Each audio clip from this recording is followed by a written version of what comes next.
Assalamualaikum warahmatullahi wabarakatuh. Alhamdulillahi rabbil alamin, wassalatu wassalamu ala ashrafil anbiya'i wal mursalin wa ala alihi wa sahbihi wa man iktada bihadi ila yaumiddin. Allahumma ya fattah, Allahumma ya alim, Allahumma ya khabir, Allahumma ya mubdi, Allahumma ya mu'id, Allahumma aftah alaina futuhal arifin, وافتح علينا حكمتك وانشر علينا من خزائن رحمتك يا أرحم الراحمين. اللهم ارحمنا بالقرآن واجعله لنا إماما ونورا وهدى ورحمة. اللهم ذكرنا منه ما نسينا وعلمنا منه ما جهلنا وارزقنا تلاوته آناء الليل وأطراف النهار واجعله لنا حجة يا أرحم الراحمين. سبحان ربك رب العزة عما يصفون Wassalamun alal mursalin walhamdulillahi rabbil alamin. Puji syukur kita kehadirat Allah subhanahu wa ta'ala atas berbagai limpahan rahmat dan karunia pada kita semua. Alhamdulillah pada hari ke-7 daripada Ramadan tahun 1441 Hijrah, kita masih diberi kesempatan dan kelapangan oleh Allah subhanahu wa ta'ala untuk bersama-sama dalam majlis ilmu kita ini. Mudah-mudahan manfaatnya dapat kita rasakan sehingga mendatangkan kebaikan untuk kita di dunia dan di akhirat insya-Allah. Amin amin ya rabbal alamin. Kemudian salawat dan salam tidak lupa juga kita sampaikan dan peruntukkan untuk junjungan Nabi besar Muhammad sallallahu alaihi wasallam. Saudara fillah yang dikasihi sekalian, insya-Allah kita akan sambung tadabbur kita terhadap surah An-Nahl, yang mana pada pertemuan lepas kita dah sampai kepada ayat yang ke-9, tapi saya ingin mengulang balik daripada ayat 9 ini dan kita akan baca sampai ayat yang ke-13. Dan kita lihat nanti sampai mana kita dapat membincangkannya pada hari ini. Mari kita baca sama-sama dan sila tuan-puan baca di rumah sendiri. أعوذ بالله من الشيطان الرجيم بسم الله الرحمن الرحيم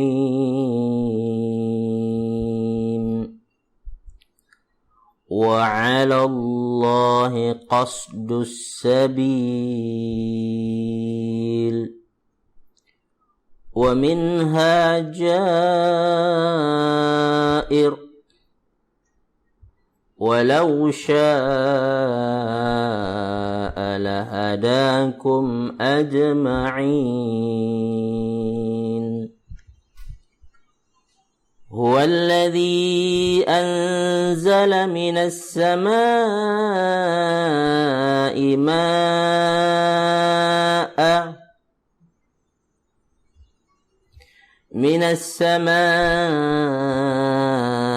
ماء لكم منه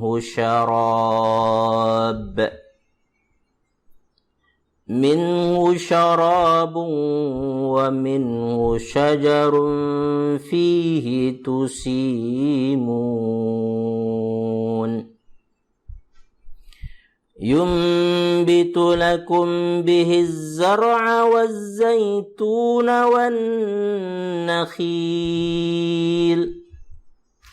والنخيل والأعناب ومن كل الثمرات إن في ذلك لآية لقوم يتفكرون وسخر لكم الليل والنهار والشمس والقمر والنجوم مسخرات بأمره إن في ذلك لآيات لقوم يعقلون وما ذرأ لكم في الأرض مختلفا ألوانه Inna fi dzalika la'ayatan liqaumin yadhakkarun. Shadaqallahul azim. Dengan menyebut nama Allah yang Maha Pemurah lagi Maha Penyayang. Dan hak Allah lah menerangkan jalan yang lurus. Dan di antaranya ada jalan yang menyimpang. Dan jika dia menghendaki, tentu dia memberi petunjuk kepada kamu semua jalan yang benar. Dialah yang telah menurunkan air hujan dari langit untuk kamu. Sebahagiannya menjadi minuman dan sebahagiannya menyuburkan tumbuhan. Padanya kamu mengembalakan ternakmu. Dengan air hujan itu dia menumbuhkan untuk kamu tanaman-tanaman. Zaitun, kurma, anggur dan segala macam buah-buahan. Sungguh pada yang demikian itu benar-benar terdapat tanda kebesaran Allah bagi orang yang berfikir. Dan dia menundukkan malam dan siang, matahari dan bulan untuk kamu. Dan bintang-bintang dikendalikan dengan perintahnya. Sungguh pada yang demikian itu benar-benar terdapat tanda-tanda kebesaran Allah bagi orang-orang yang mengerti. Dan dia juga mengendalikan apa yang dia ciptakan untukmu di bumi dengan berbagai jenis dan macam warnanya. Sungguh pada yang demikian itu benar-benar terdapat tanda kebesaran Allah bagi orang-orang yang mengambil pelajaran. Maha benar Allah ke atas firman-firman-Nya. Saudara fillah yang dikasihi sekalian, dari segi tafsir ayat 9 kita jelaskan bahwasanya hidayah itu hak mutlak Allah Subhanahu wa taala. Tiada siapa yang boleh ikut campur. Dan dalam realiti Allah menjelaskan bakal ada orang yang menempuh jalan yang lurus dan akan ada orang yang menempuh jalan yang menyimpang. Takkan semua orang menjadi orang baik. Akan ada orang yang walaupun sudah ditunjukkan jalan yang betul, dia akan pilih jalan yang sesat juga. Ini realiti. Dan tak boleh kita nafikan. Tapi ingat, jangan sampai disebabkan oleh ayat ini, lalu kita kata, biar orang lah. Ya. Lantak dia orang lah. Nak dapat petunjuk ke tak petunjuk. Memang masing-masing dah ada takdir ketentuannya. Maka tak payahlah saya nak susah-susah nak ajak, susah-susah nak menyampaikan. Lalu kita berlepas tangan seperti itu saja dan kita tidak berusaha. Jangan, ya. Kita tidak tahu akhir kesudahan seseorang. Mungkin ada orang yang kita dakwahi pada peringkat awal menolak. Mungkin ada orang yang kita nasihati pada peringkat permulaan dia tidak berapa berkenan dengan ajakan kita, dakwah kita, nasihat kita. Tapi tengok-tengok, pada penghujung dialah orang yang paling semangat, yang paling hebat membantu kita dalam dakwah kita, atau dalam usaha-usaha kebaikan kita. Maka berbaik sangka dengan orang.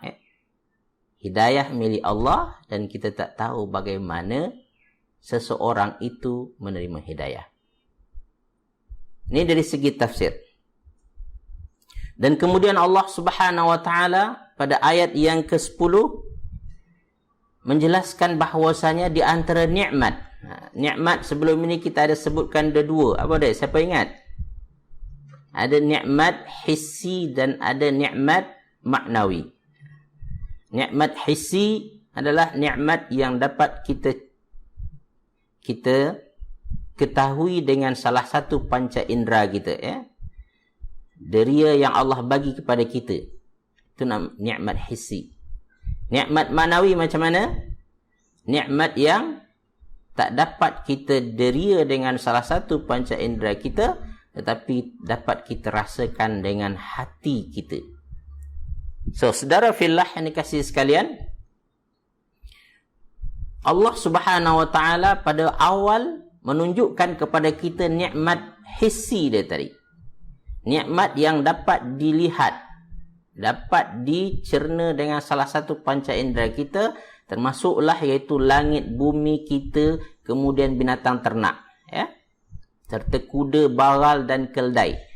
Kemudian Allah selitkan sikit satu ayat yang menjelaskan tentang nikmat maknawi. Apakah itu? Nikmat hidayah, ya. Kemudian Allah kembali melihatkan kepada kita nikmat hissi dia. Apakah itu? Air hujan. Maka Allah Subhanahu wa taala menyebutkan tentang nikmat air hujan ini. Maka Allah mengatakan bahwasanya air hujan itu Allah yang turunkan daripada langit.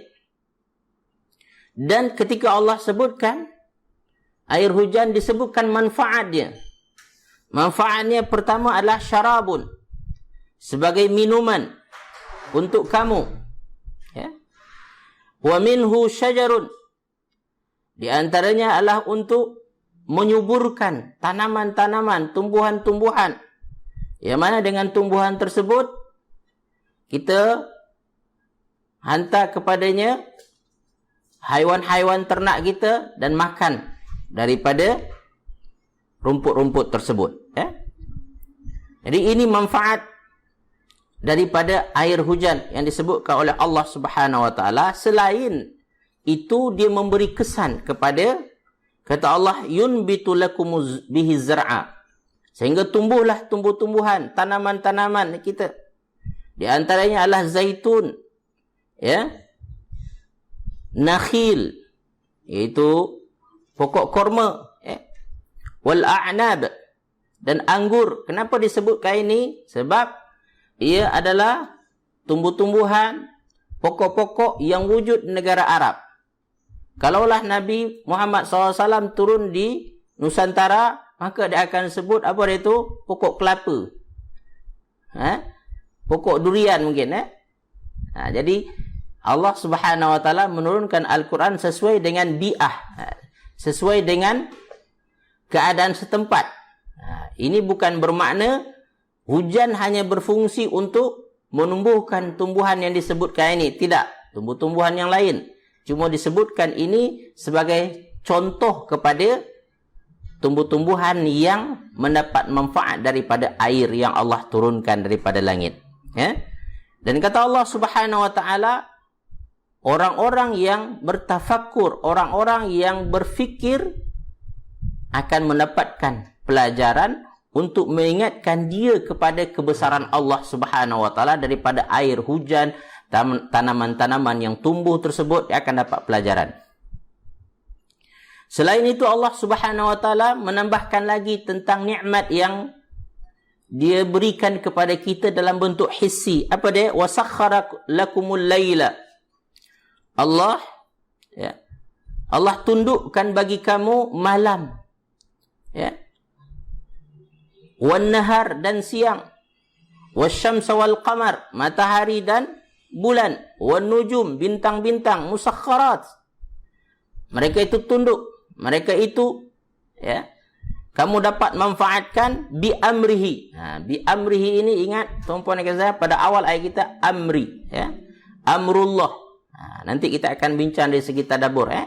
Sekarang saya bincang dari segi tafsir dulu. Itu disebabkan perintah Allah Subhanahu wa taala, ketetapan Allah Subhanahu wa taala. Dan demikian juga sesungguhnya ketika Allah jadikan siang malam, matahari, bulan serta bintang-bintang tersebut bagi orang-orang yang ya'qilun, yang berfikir, yang menggunakan akal yang Allah bagi kepadanya, dia akan dapat juga pelajaran untuk mengingat kebesaran Allah Subhanahu wa taala. Ditambah lagi oleh Allah Subhanahu wa taala nikmat yang lain, itu apa yang ditumbuhkan oleh Allah Subhanahu wa taala di muka bumi. Tumbuh-tumbuhan yang lain, ya. Mukhtalifan alwanuhu, yang berbagai warna, corak, macam jenisnya. Tumbuh-tumbuhan yang bermacam, ya. Demikian juga pada yang demikian itu terdapat tanda-tanda kebesaran bagi orang-orang yang yatadzakkarun. Itu orang-orang yang mengambil pelajaran. Ini dari segi tafsiran terhadap ayat kita ini. Saudara fillah yang dikasihi sekalian, mari kita masuk pada tadabbur yang merupakan intipati pertemuan kita ini. Maka Allah Subhanahu wa taala pada pertemuan lepas kita jelaskan bahawasanya bermula dengan ketetapan dan ketentuan Allah Subhanahu wa taala. Ketetapan dan ketentuan Allah Subhanahu wa taala diberikan kepada siapa yang dikehendaki, dan kehendak Allah adalah mutlak, tiada siapa yang boleh mempengaruhinya. Ya? Dan kemudian, puan kasih sekalian, semua nanti akan bermuara kepada mengingatkan kita kepada tauhid, bahawa Tuhan itu hanya satu, iaitu Allah Subhanahu wa taala. Dan tauhid ini kita manifestasikan dengan apa? Dengan takwa. Bukti seseorang itu faham tauhid adalah takwanya makin hebat, makin dahsyat, ya. Dan saudara fillah yang dikasihi sekalian, maka Allah Subhanahu wa taala selepas itu menjelaskan tentang ketetapan-ketetapannya, yang mana dia ciptakan langit dan bumi bil haq. Garis bawah kita kata apa? Bil haq itu. Ada sebab dia, ada alasan dia.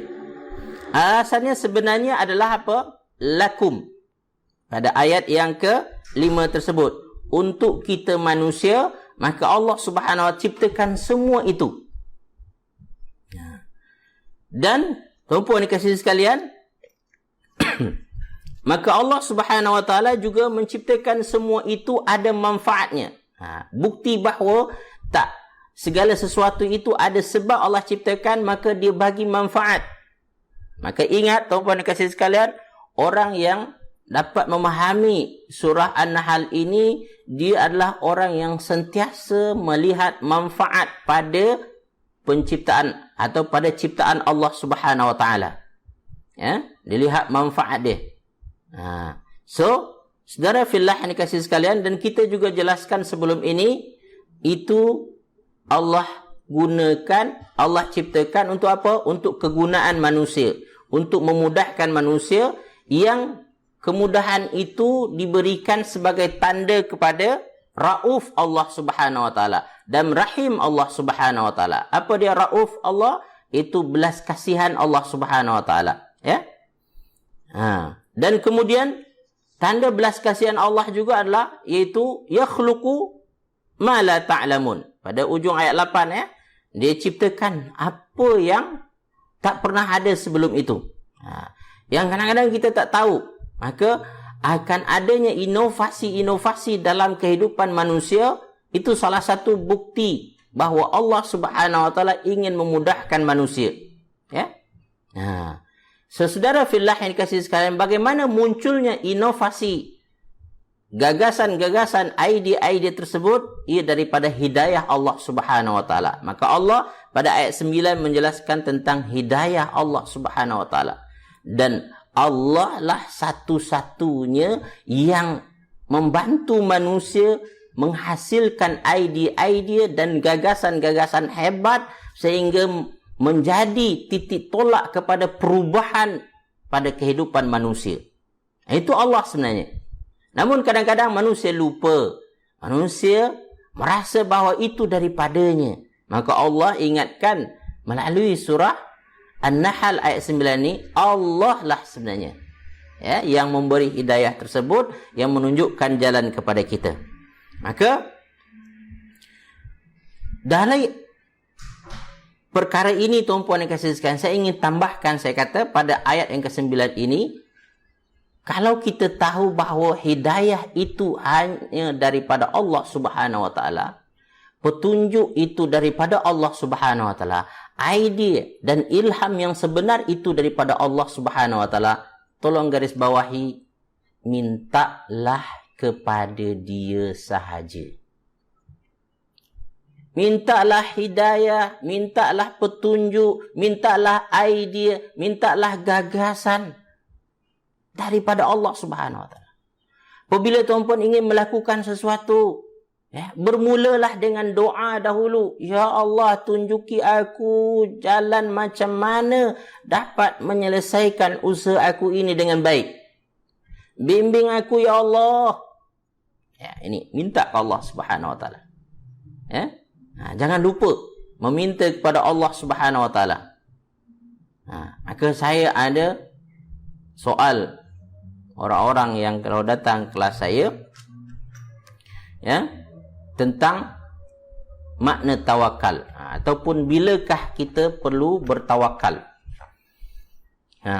Bila kita perlu bertawakal, tuan-puan? Cuba jawab sikit. Bila kita perlu bertawakal? Siapa tahu? Bila kita bertawakal? Biasanya orang kata bertawakal bila dia? Apabila sudah selesai berusaha. Buat, lepas tu tawakal Allah. Tawakal yang dimaksudkan oleh orang ini adalah berpasrah diri. Lepas tangan. Biar Allah buat lagi. Serah Allah lah apa nak lakukan. Sebenarnya tawakal seperti itu tidak berapa tepat. Kak awal. Ini setelah berusaha. Inilah yang biasa dilakukan oleh orang setelah berusaha. Dah habis kederat dia. Dah habis usaha dia. Tak reti nak buat apa-apa lagi dah. Baru dia tawakal. Nas. Tawakal dulu baru usaha. Itu.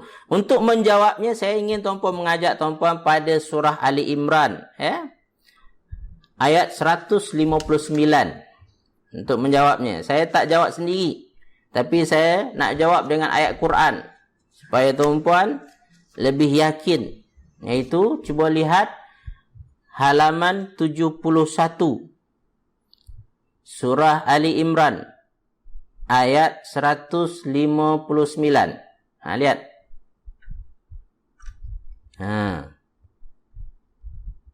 Kena sentiasa bertawakal. Tapi bermula, terutama bila kita akan menyatakan tawakal kita, kesungguhan kita berhubung dengan Allah Subhanahu wa taala, dijawab oleh Allah Subhanahu wa taala dalam surah Ali Imran ayat 159 halaman 71. Sila buka. Saya nak tuan-puan fokus pada ujung ayat dia. Kata Allah Subhanahu wa taala, "Fa idza 'azamta fatawakkal 'ala Allah. Innallaha yuhibbul mutawakkilin." Tengok dia. Ujung ayat 199 daripada surah Ali Imran. Fa idza 'azamta fatawakkal 'ala Allah. Innallaha yuhibbul mutawakkilin. Jumpa dah? Okey, apa kata Allah? Apabila kamu telah berazam. Jadi tawakal kita itu bermula betul-betul kita bertawakal pada Allah Subhanahu wa taala, bergantung pada Allah Subhanahu wa taala, dan nampak betul tawakal kita pada Allah Subhanahu wa taala adalah pada masa kita dah membulatkan tekad kita. Ingat azam bila dia tu? Ketika tekad kita ingin melakukan sesuatu, hasrat kita ingin melakukan sesuatu sudah pasti. Aku nak buat ni. Sebelum tu ada beberapa pilihan, kan? Tapi Ketika dah pasti satu pilihan kita buat, maka masa tu tawakal pada Allah. Ya, fatawakkal 'ala Allah. Masa itu kamu betul-betul bergantung harapan kepada Allah Subhanahu wa taala. Ya. Betul-betul kita yakin Allah pasti akan tolong kita. Allah pasti akan membantu kita. Ini tawakal tuan-puan dan sekalian. Tawakal maknanya mewakilkan. Wakil ni tuan-puan berharap dia menyempurnakan, ya, menyelesaikan urusan kita tadi tu. Masa tu mula. Ya, fa idza azam fatawakkal 'ala Allah. Apabila awak dah berazam, tawakal kepada Allah Subhanahu wa taala.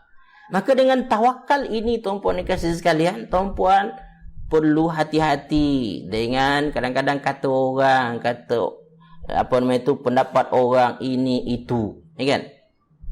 Kadang-kadang kalau kita dengar kata-kata orang, tuan-puan dan kawan, tak jadi kita buat. Seringnya kita berlaku, tuan-puan, dah mula sikit, tuan-puan, lepas tu kita patah balik. Sebab apa? Orang cakap macam ni, orang cakap macam tu. Padahal sebelum tu semangat bukan main membara, ya kan? Sungguh-sungguh nak buat. Tapi diuji sikit, dah. Ya? Jangan. Apalagi tuan-puan, apabila usaha kita tu dah berjalan dah. Setahun berjalan, ya kan? Dah mula nampak hasil je, ya kan? Cuma diduga dengan satu dugaan yang menyebabkan kita, tak payahlah. Ya? Saya tak nak teruskanlah. Tuan-puan dan kasih sekalian, usahakan untuk meneruskan. Ya? Sebagaimana orang bisnes kata, tuan-puan, buat usaha bisnes, tak boleh kita berhenti setahun, 2 tahun. Lepas 3 tahun, baru kita tahu betul ke kita tak boleh buat ni. Jangan terus kita mundur. Baik. So, saudara fillah yang dikasih, masa tu kita bertawakal pada Allah. Bertawakal di sini maksudnya sentiasa mengharapkan pertolongan dan bantuan Allah, mengharapkan hasil yang baik daripada Allah Subhanahu wa taala. Maka kita berdoa selalu, ya Allah tolong aku, ya Allah bantu aku, ya Allah. Jangan lupa menadah tangan kepada Allah. Justru ketika tuan-puan rajin menadah tangan tersebut, tuan-puan merasa bahawasanya Allah itu dekat dengan tuan-puan. Maka apabila tuan-puan dapat nikmat nanti, terasalah nanti, ya Allah, inilah hasil doa aku dulu. Ya. Kalau sekiranya tuan-puan dapat kejayaan tanpa tuan-puan bersusah payah menadah tangan, meminta kepada Allah Subhanahu wa taala, melakukan solat malam dengan menangis, ya kan? Maka ketika tuan-puan berjaya, tuan-puan akan mudah lupa diri. Tapi kalau tuan-puan nak dapatkan itu dengan penuh cabaran, ya kan? Dugaan, menangis, kadang-kadang terpaksa berpuasa, ya, untuk menghasilkan kejayaan. Maka tuan-puan dikasihi sekalian, masa itu kita akan rasa manis kejayaan itu nanti. Kita akan rasa, ya, alhamdulillah, ini memang daripada Allah Subhanahu wa taala. Ya. So, saudara fillah yang dikasihi sekalian, ingat kembali pada ayat 9 tersebut, apabila kita tahu bahawasanya hidayah itu daripada Allah, maksud dia idea sesuatu kebaikan itu daripada Allah Subhanahu wa taala, maka mintalah selalu kepadanya. Ya. Dan tuan-puan dikasihi sekalian, perlu tuan-puan ketahui lintasan fikiran yang ada pada diri kita, ada 2 jenis kata Rasulullah SAW. Ya. Ada 2 bentuk. Satu, lintasan daripada malaikat. Yang kedua adalah lintasan daripada syaitan. Maksudnya tuan-puan dan kasih sekalian, fikiran yang datang kepada kita bermacam-macam. Ya? Macam-macam. Tapi kesimpulannya, kata Rasulullah SAW, fikiran itu ada 2 bentuk.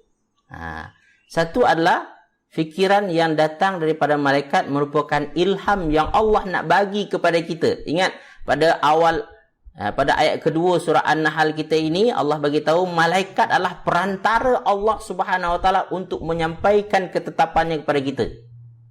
Maka didatangkan lintasan-lintasan kepada kita. Lintasan-lintasan ini ada, hati-hati ya, dia ada lintasan daripada Allah melalui malaikat dan ada lintasan daripada syaitan. Macam mana kita nak tahu, tuan-puan? Senang je. Apabila tuan-puan dah berazam melakukan, atau apabila tuan-puan belum melakukan kebaikan, melakukan sesuatu lagi, maka tuan-puan tak ada idea kan, maka muncullah idea-idea. Nak tahu idea itu daripada Allah atau tidak? Senang je. Kalau idea itu idea yang menghala kepada tuan-puan dekat dengan Allah Subhanahu Wa Taala, mengamalkan perintah-perintah Allah dan melakukan kebaikan, itu datang daripada Allah Subhanahu Wa Taala.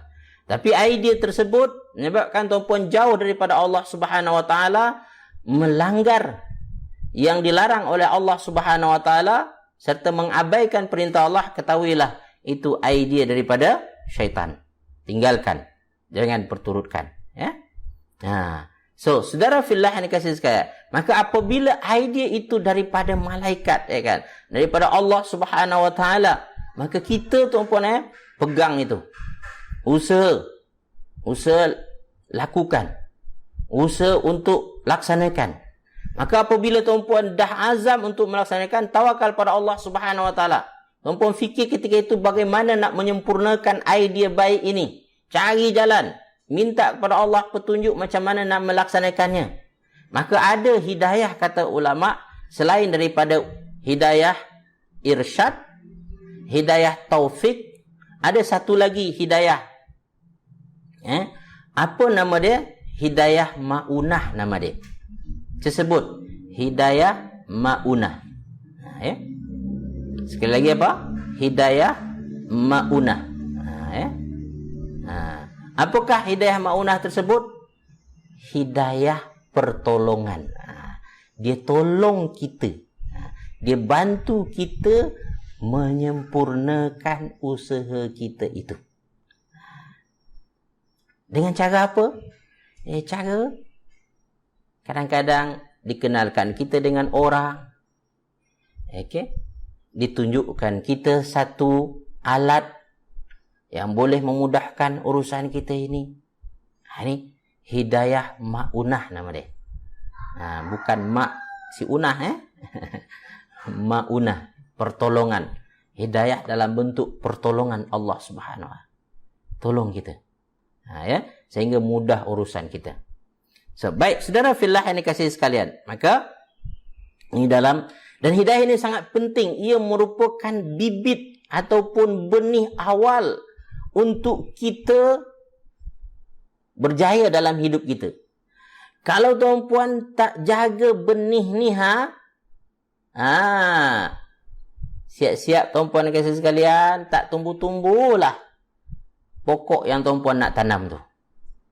Tuan-puan akan selalu berada dalam peringkat, itu peringkat asyik menanam benih je, tanam benih je, tak pernah tumbuh. Tak pernah naik. Apatah lagi sampai membuahkan hasil. Nak rasa jugalah mangga. Datin apa tadi? Kak Syarifah dia kata, buah mangga Ustaz. Ya betul, buah mangga. Tanam buah mangga, tanam mangga tuan-puan, asyik benih mati. Tak sempat nak naik dia. Nak berdaun, nak beranting, nak berdahan dan berbuah apatah lagi, asyik mati. So, jaga hidayah pertama ni tuan-puan. Ia merupakan benih untuk kita merasakan buah daripada hidayah tersebut. Hidayah yang betul akan menghasilkan buah nanti. Kita kata hidayah irsyad, kan? Allah tunjukkan memang. Dan kemudian Allah bagi taufik kita. Bimbing kita untuk dapat memilih yang betul. Dah pilih betul, tapi tuan-puan kena jaga. Jangan biarkan hidayah itu pergi seperti begitu saja. Sebab apa? Perlu dijaga. Maka untuk menjaga itu, tuan-puan dan saya ingat hidayah benih, kan? Maka ayat yang ke-10 tuan-puan. Apa pembicaraannya? garis bawahi tuan-puan, iaitu ma'allakum. Kunci dia kat sana, kat ayat yang ke-10 adalah ma'allakum. Air untuk kamu. Air untuk kamu. Ma'allakum. Itu garis bawahi untuk kunci perbincangan kita tadabbur ayat ke-10 tu. Ma'allakum. So, Allah Subhanahu wa taala tadi dah bagi petunjuk kan? Dah bagi hidayah kan? Ia merupakan benih, tuan-puan. Tuan-puan perlu siram. Agar apa? Benih tersebut dapat tumbuh dengan baik. Air ini umpama sebahagian daripada faktor yang boleh menumbuhkan tumbuhan kita itu dengan baik. Jangan tuan-puan literal pula, kan? Kalau macam tu, saya siam hari-hari, kan? Dan tuan-puan lupa membajainya dengan yang lain. Air ini hanyalah salah satu faktor utama, tumbuhnya satu tumbuhan dengan baik, satu tanaman dengan baik. Maka perlukan air. Kata Allah Subhanahu wa taala, untuk itu Allah turunkan air dari langit lakum, untuk kamu juga. Air hujan untuk kita pada asalnya. Sebab apa? Yang ada di muka bumi ini untuk kita juga. Ya Allah, inilah bertuahnya kita jadi manusia. Lakum, ma'allakum. Jadi hidayah Allah Subhanahu wa taala itu perlu kita jaga. Orang Indonesia kata pupuk. Dia perlu dipupuk. Kita Malaysia kata kita perlu bajai. Kita bajai dia. Kita pastikan apa yang dia perlukan dapat. Tanaman untuk tumbuh, tuan-puan, selain dia perlukan air, dia perlukan udara. Dia perlukan sinar matahari, kan? Orang pertanian tahulah, Saya hanya sebut sebahagiannya saja. Nak menunjukkan, tuan-puan, hidayah itu perlu kita buat seperti itu juga. Jadi air hujan yang baik, air hujan yang ada manfaat dia juga.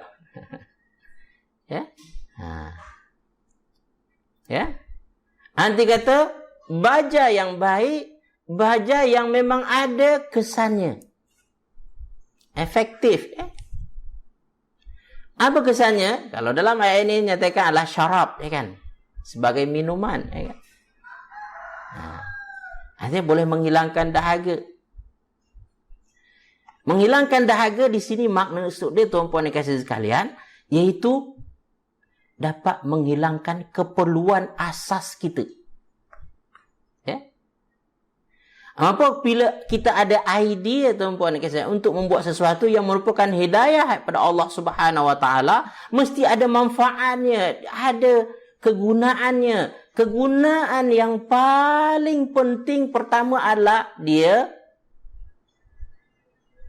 memenuhi keperluan asas kita. Keperluan asas kita. Carilah kerja-kerja yang boleh memenuhi keperluan asas kita. Usaha-usaha yang boleh memenuhi keperluan asas kita. Jangan pula dengan usaha tersebut, perkara asas dalam hidup kita, kita tak dapat. Asyik meminjam saja. Asyik berhutang kiri kanan, kan? Maknanya, usaha tersebut tidak, bukan kata tak baik, tetapi adalah tidak memenuhi syarat utama untuk kita jadikan usaha asas kita.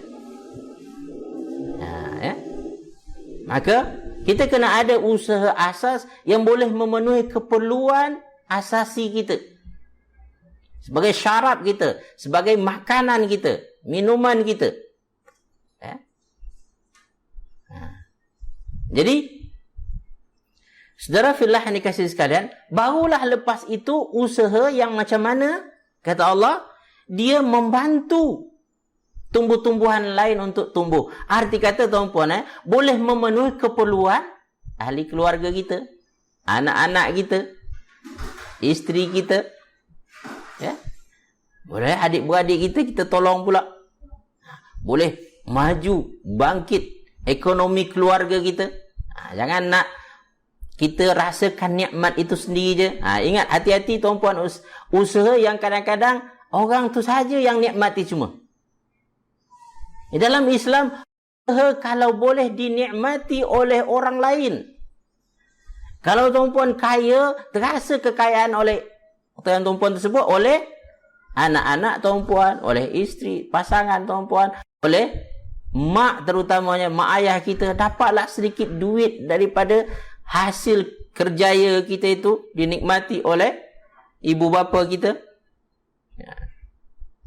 Baru dia kata, oh memang anak aku ada duit, kata.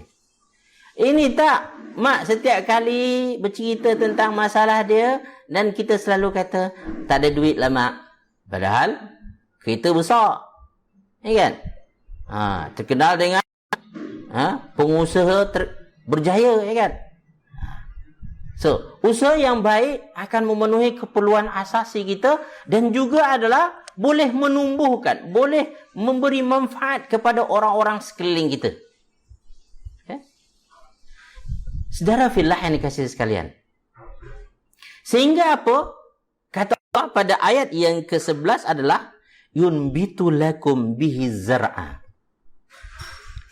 Yang mana kesan daripada usaha yang baik kita buat tadi akan menumbuhkan pokok-pokok yang lain pula. Maksud dia tuan-puan, kalau boleh dia menumbuhkan usaha-usaha yang lain juga. Yang orang kata ia akan menjadi passive income bagi tuan-puan. Pelaburan-pelaburan, ya kan? Investment atau investasi, ya. Jadi kata Allah pada itu, dia menumbuhkan tanaman-tanaman yang lain. Ya. Maka jadilah dia zaitun, ya.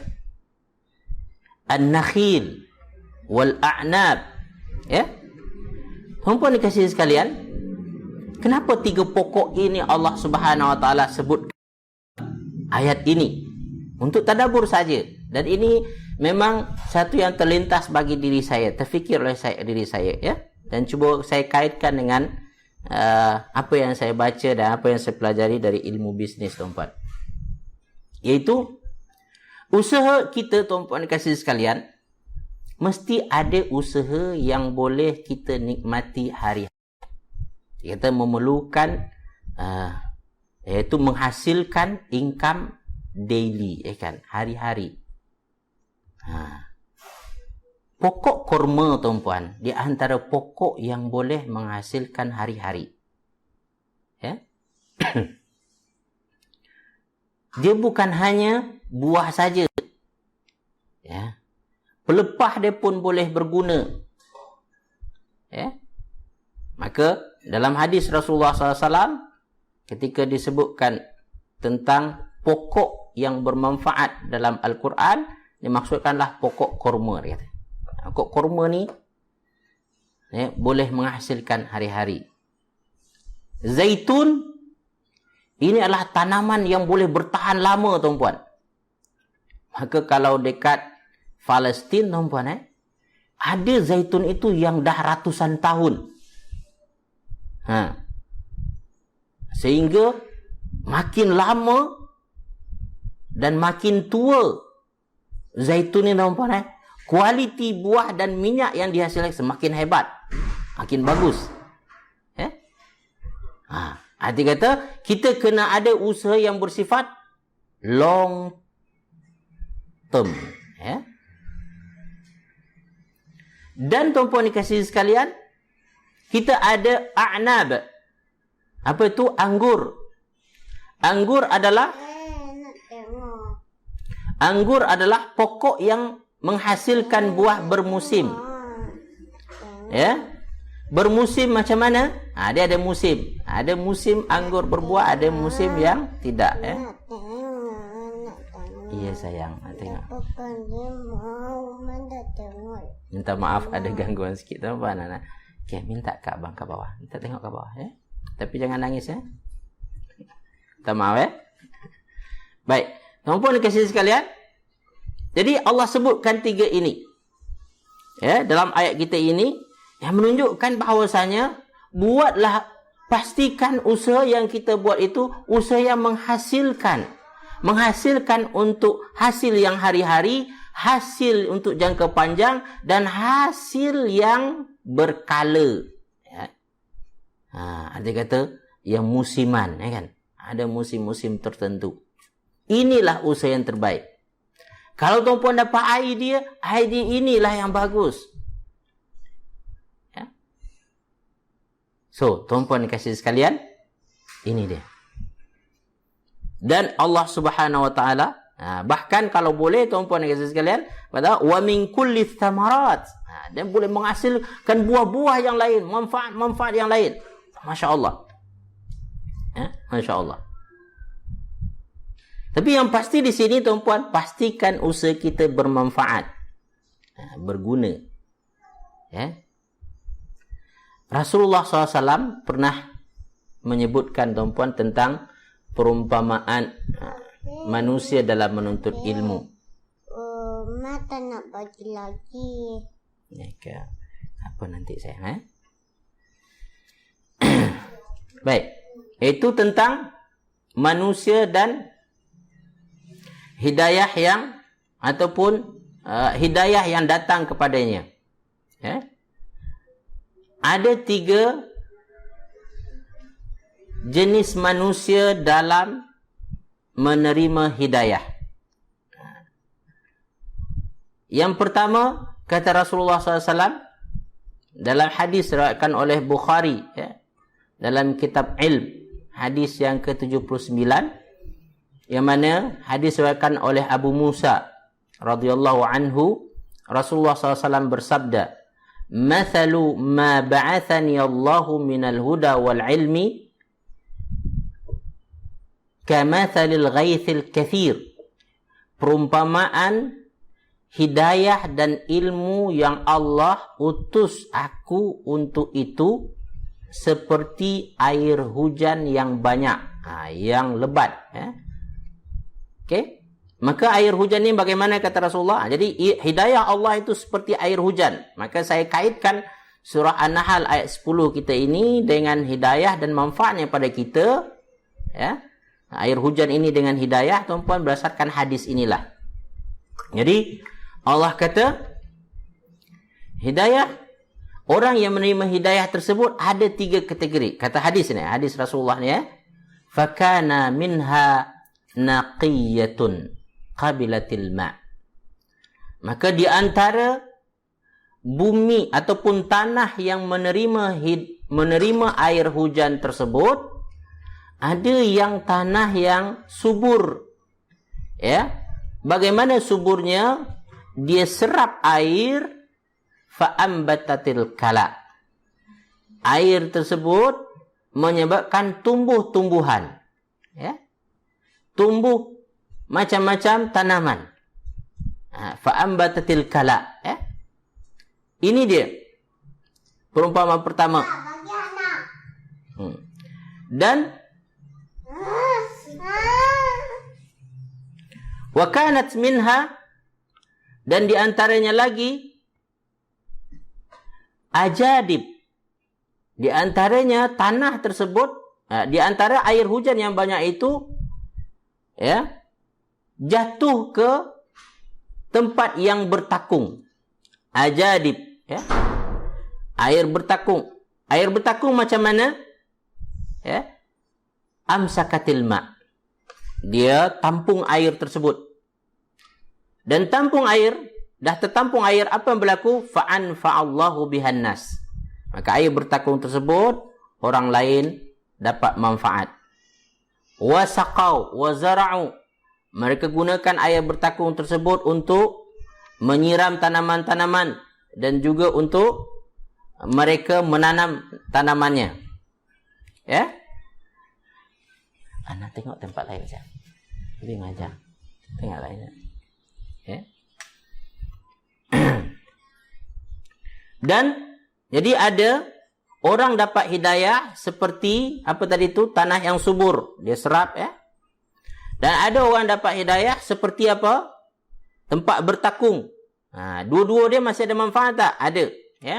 Tapi ada yang ketiga kata Rasulullah SAW, wa asabat minha ta'ifatan ukhra. Ada air hujan tersebut kena tempat yang lain pula, tanah yang lain pula, tapi apa dia? Innama hiya qi'an. Tempat tanah tersebut, tempat air turun tersebut, tanahnya tandus. Macam mana? La tumsiku ma'an. Ya. Tanah tersebut tidak dapat menampung air, wala tumbitu kalaan. Dan juga ia tak boleh menumbuhkan tanaman-tanaman. Ya.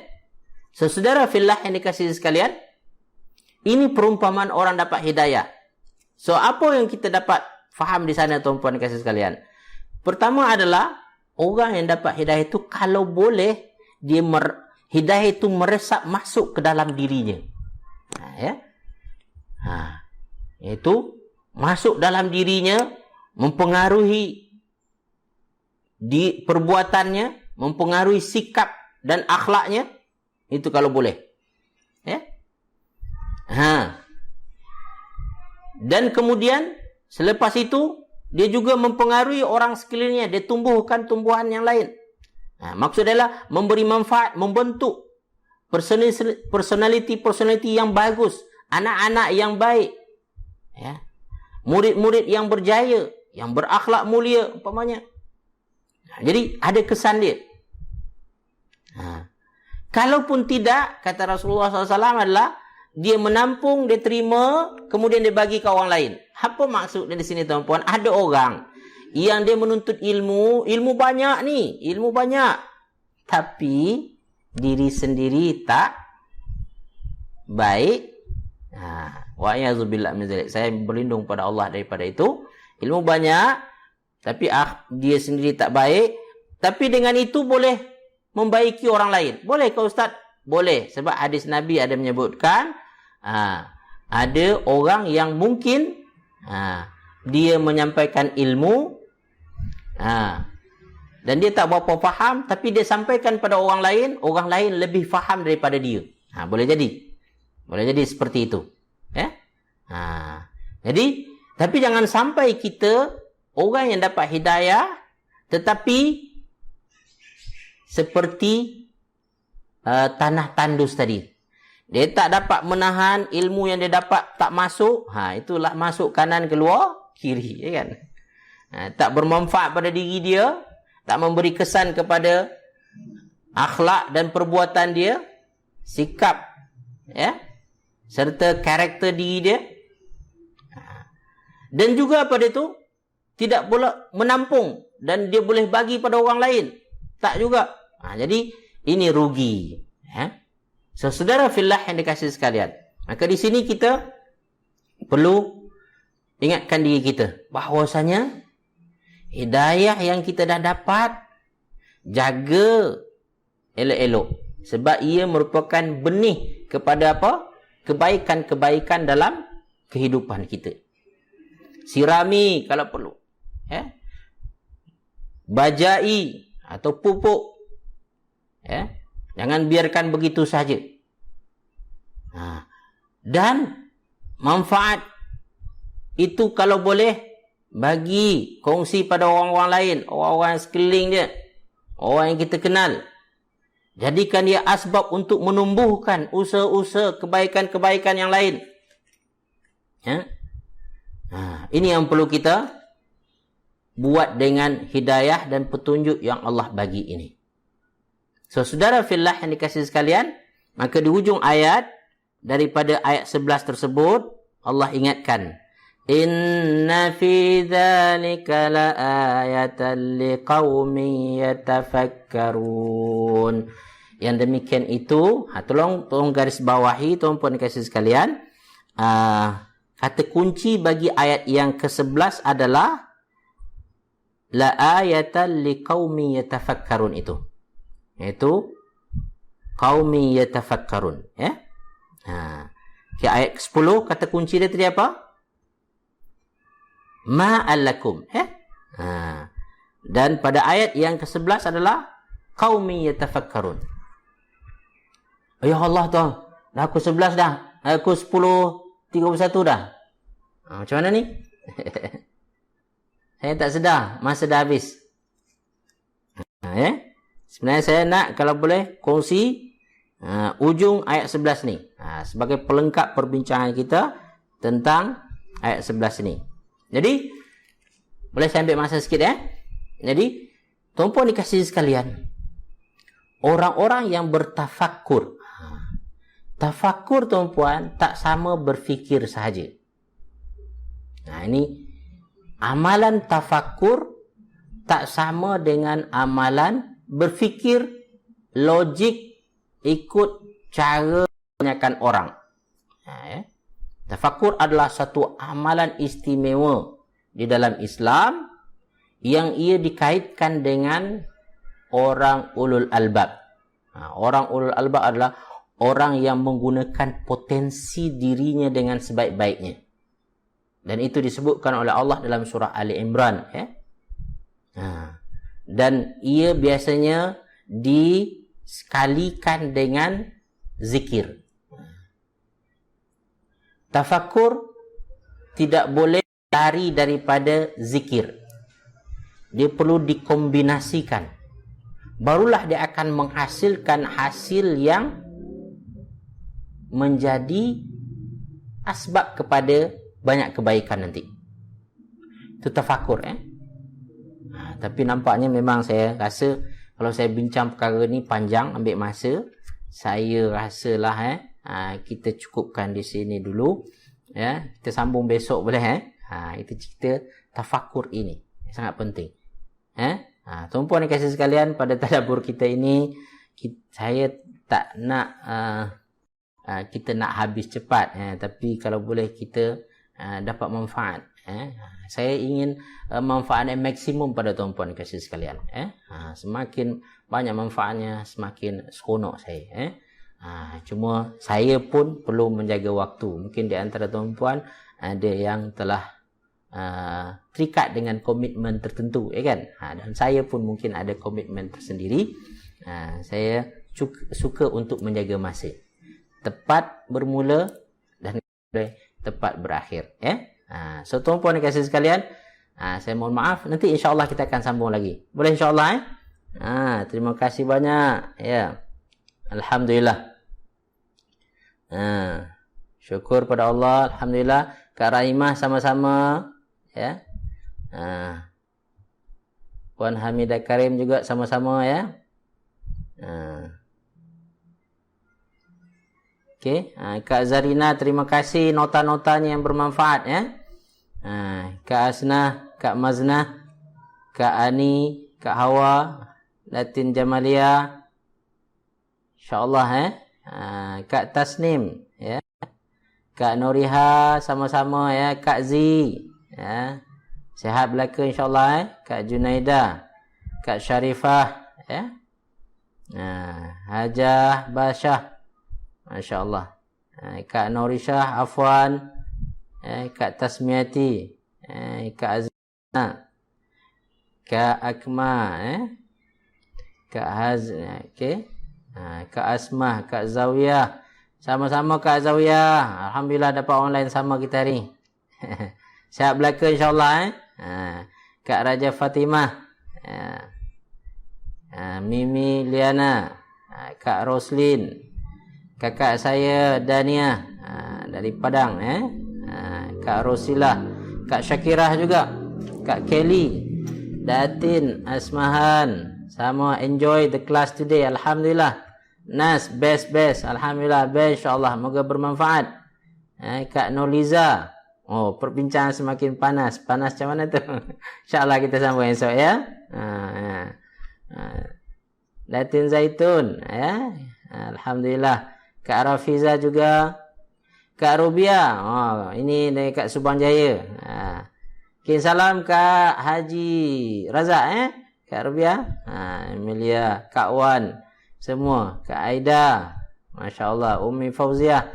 Sama-sama terima kasih Saya pun terima kasih sudi mendengar celoteh saya. Tapi mudah-mudahan celoteh yang bermanfaat Saya tak dapat nak sebut semua. Tapi saya menghargai kehadiran kita semua yang saya rasa hari ini ada dalam 120 lebih kot Dr. Azli juga Puan Nur Aini, alhamdulillah mudah-mudahan bermanfaat yang baik dan benar daripada Allah Subhanahu wa taala. Salah silap daripada diri saya sendiri, kepada Allah saya mohon ampunannya, pada kita semua saya mohon kemaafannya. Aqulu qawli hadza wa astaghfirullah li wa lakum wa li sairil muslimin wal muslimat fastaghfiruh innahu wal ghafurur rahim. Mumpung boleh invite kawan-kawan yang lain untuk join grup kita ini sebenarnya ada beberapa banyak lagi yang saya tak sempat lagi nak approve. Mudah-mudahan saya dapat approve nanti insya-Allah So, saudara fillah kasih sekalian, kita jumpa lagi besok insya-Allah. Semoga Allah panjangkan umur kita dan diberi kesihatan dan kelapangan insya-Allah. Assalamualaikum warahmatullahi wabarakatuh.